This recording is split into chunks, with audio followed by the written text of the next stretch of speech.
ng mga upuan para sa gaganapin naming GA ngayong araw na ito. Yan po.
Ngayon, kung hindi naman po natin iinumin at i-stock lang natin sa ating bahay, ibigay na po natin doon sa higit na nangangailangan. Ano po? Baka tayo may vitamins na mas ibig sabihin ko iniinom natin na hindi naman bagay sa inyo ito. So bakit vitamins ito kahit sino pwede. Huwag lang yung sinisikmura kasi mahirap din naman. Kung sino pong may na meron ng vitamins na iniinom at hindi naman nila kailangan ito, huwag nang kumuha. Ibigay na natin po sa nangangailangan. Ano po? Oh, malaki eh. Dapat manalo yan. Dapat manalo. Wala pa sila. Ako wala.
Ting Medina.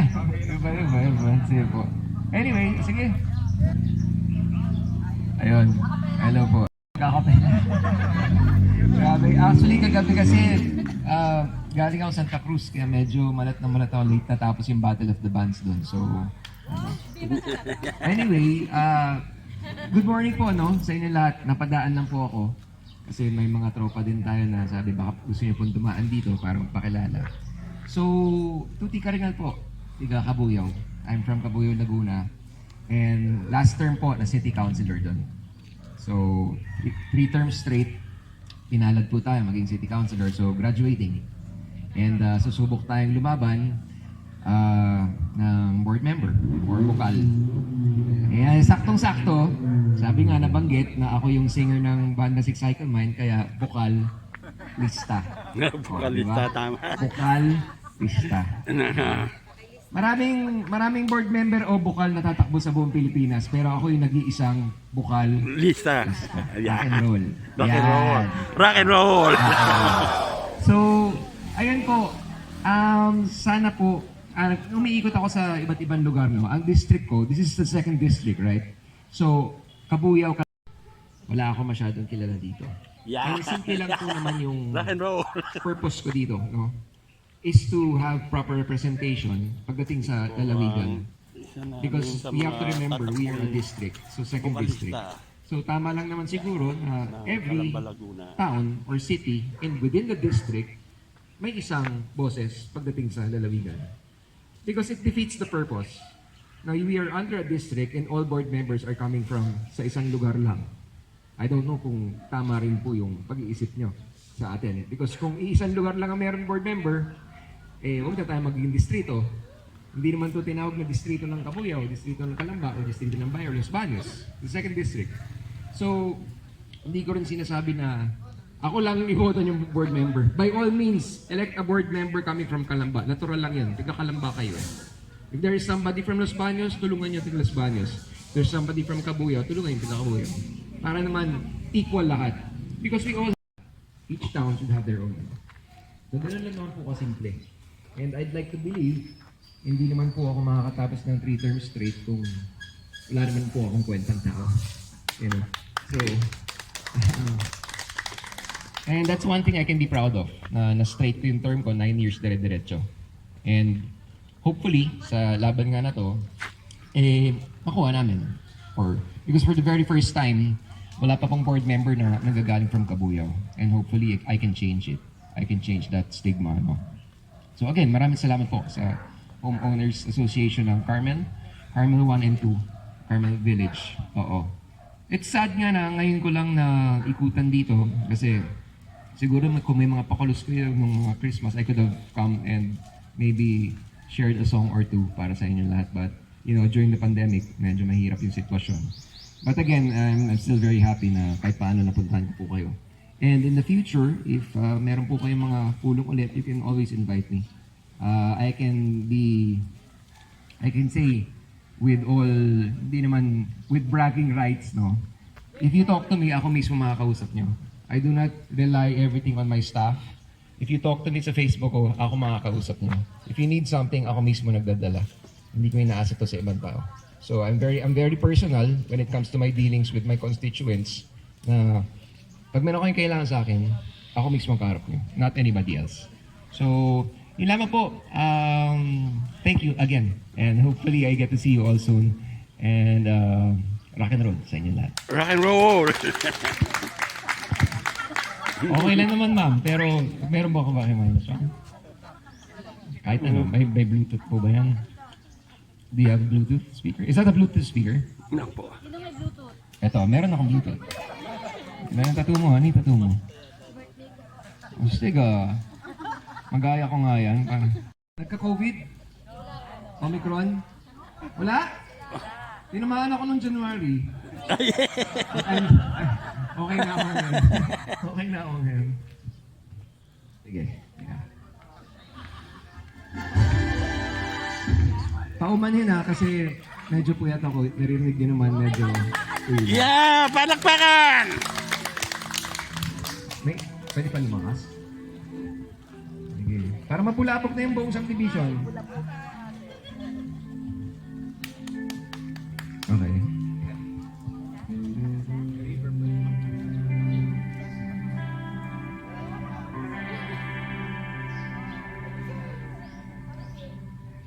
Ako'y sa'yo Ay!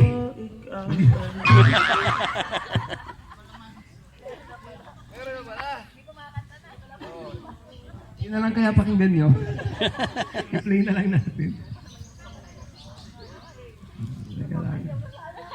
Papaya. O, ulit natin.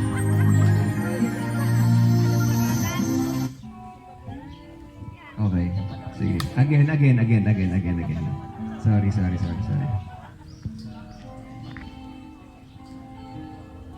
Kahit isang stanza forward.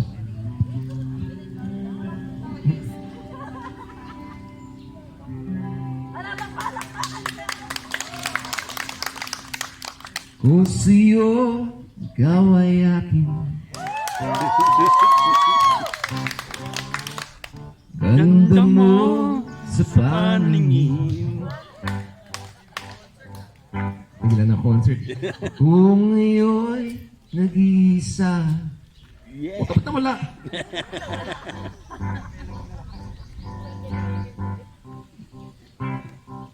Teka lang. Sana ay tabihan na. Tulungan niyo ako. 2, 3. Sa ilalim Yeah! Sa dilaw na buwan,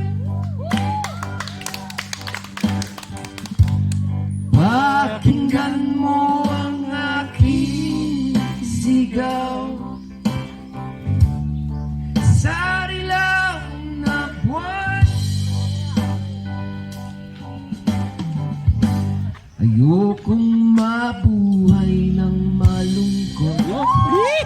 Tuwan-tuwa si Malu. Ikaw ang nagpapasaya. Kinikilig si Malu.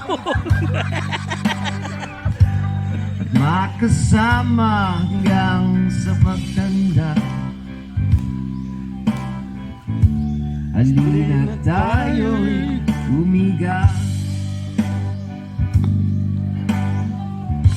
sa ang lambing naman.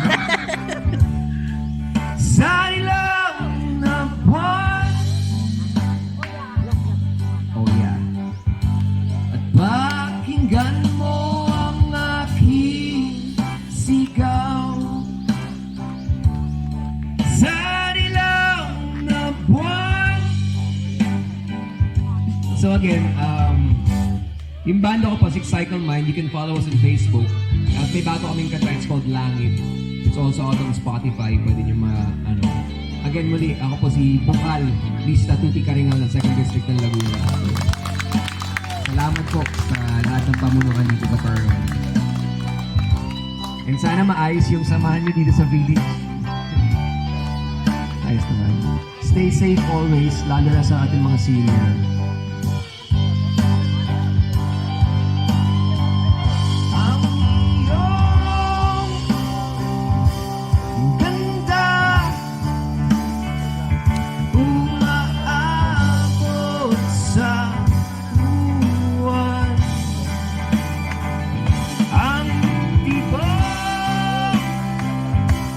Ng puso, rinig sa kalawakan at bumabalik dito sa atin. Ikaw ang mahal, ikaw lang ang mamahalin. At pakinggan ng puso, damdamin aking damdamin. Sa ilalim ng puting ilaw, sa dilaw na buwan, at pakinggan mo ang aking sigaw.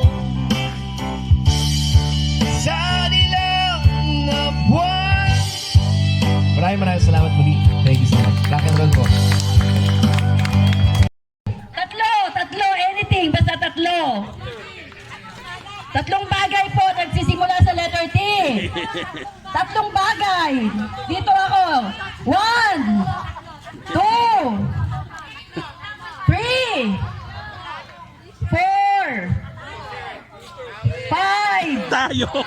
6. Oy, may panalo na. Okay, ano pangalan niyo, sir? Greg Daria. Ah, okay. Thank you. Oy, pampawala ng germs. Okay. Okay, let's start na po tayo. Pwede pong tumayo ang lahat for the opening prayer by Sir Sam Alejo, our Board of Directors. Let's bow our heads and feel the presence of the Lord. Loving Heavenly Father, we come to you on this hour asking for your blessing and help us as we gather today for our General Assembly of Carmel Village Homeowners Association. We pray for your guidance in the matters and ask that you would daily show us how to conduct our works and duties in the association with spirit, joy, and enthusiasm. Give us the desire to find ways to excel in our duties in the association. Let us to work together and encourage each other to excellence. We ask that we would challenge each other to reach higher and to be the best we can be, Father God. We ask this in the name of the Lord Jesus Christ. Amen. Amen. So next po, pakinggan po natin ang opening program galing po sa ating Vice President, si Mr. Leandro Villas. Palakpakan po natin si Vice Ador.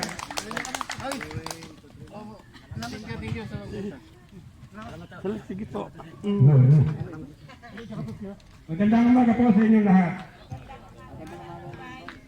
Magandang umaga po sa ating minamahal na kabilig. Tayo po ngayon ay muling magkakasama upang pag-usapan ng ilang sa mga mahalagang bagay na nauukol at ikaganda at ikaayos ng ating minamahal na Carmel Village. Mga bagay na hindi namin kakayanin kung wala ang magkakaisa at lubos na pangunawa. Bilang isa sa mga namumuno na pinagtiwalaan ng inyong sagradong pagkilos, nais ko pong buksan ang ating pagpupulong sa pamamagitan ng isang munting pasakali sa mga dapat ninyong malaman sa umagang ito. Una, pag-uusapan po natin ang paghahanda na dapat isagawa tungkol sa magaganap na pagpapalit ng mga liderato sa ating village. Dapat nating maunawaan ang mga rules at regulasyon bago habang matatapos na ang eleksyon sa ating village. Ano-ano ba ang pamantayan ng ating susundin? Ikalawa, pag-usapan din natin ang mga expenses at kung mayroon mang itong kasalukuyang pamunuan. Ikatlo, nais po din natin talakayin ang mga bagay na may kinalaman sa tubig at ng ating village. Ito ba ay napapanahon pa o hindi na? Ilang pa lamang po yan na naunang agenda ng ating samahan at kung kayo po ay nais magbahagi ng inyong kalaman, malaya po tayong magpapahayag sa ating suggestion. Hindi po namin kakayanin kung hindi nyo kami tutulungan. Pagpalain, hawa po tayo ng may pong kapat. Ang inyong Vice President, Ador Villas. Salamat po. Village, pero hindi nila binigyan ng pansin yan. Kaya po ang HOA ang nag-shoulder ng 36,291. Yung meal allowance naman po, ito yung nagkaroon since, syempre, routine, yung mga officers na nagbabantay. So, dumating yung time na nag-meeting ang board and officers na bigyan natin ng 200 man lang na pang lunch. Ito po yun. Part po nito ay yung mga meetings, at saka yung pong pag may birthday sa mga officer, yun lang po yung privilege namin na pag may birthday, meron kami isang bilaong pansit. Siguro naman po, hindi naman yun kalakihan na kawalan sa budget, sa finances natin. Yun lang po yung privilege ng mga officers. Miscellaneous, Yun pong other expenses like mga gas, yung mga grass cutter dito po. Pag nagpapaganda tayo ng village, dito po namin nilalagay sa miscellaneous. Yung garbage po, 14,700. Ito po yung 300 weekly. Pag nag-ikot po yung garbage, nagbabayad po tayo ng 300 pesos a week.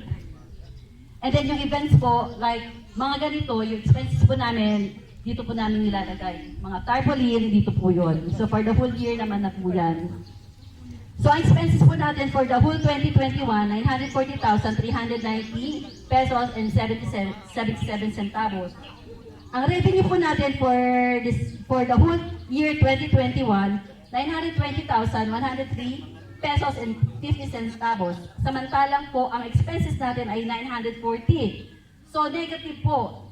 Negative tayo ng 20,287. Saan po ba tayo kumuha? Bakit sa negative natin? Saan natin kinuha yung pondo na yan? Meron po tayong natitirang pondo last 2020 na 65,000. So doon po natin kinuha yon. Kaya hindi pa rin tayo nag-negative. Kahit pa paano, meron pa rin po. So imagine niyo po, napakalaki ng expenses natin versus doon sa income natin. So sana po, from here, ma-realize din po natin na kailangan talaga natin magbayad ng association dues.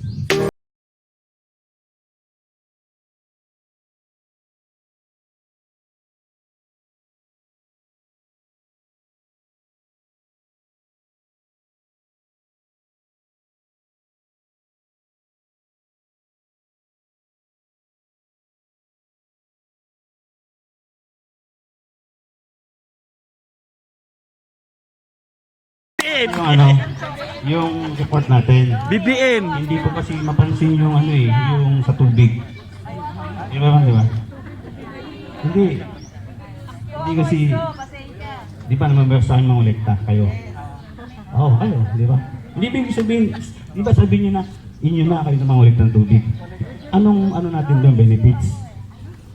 Wala kaya? Hindi kasi dapat paliwanag nyo.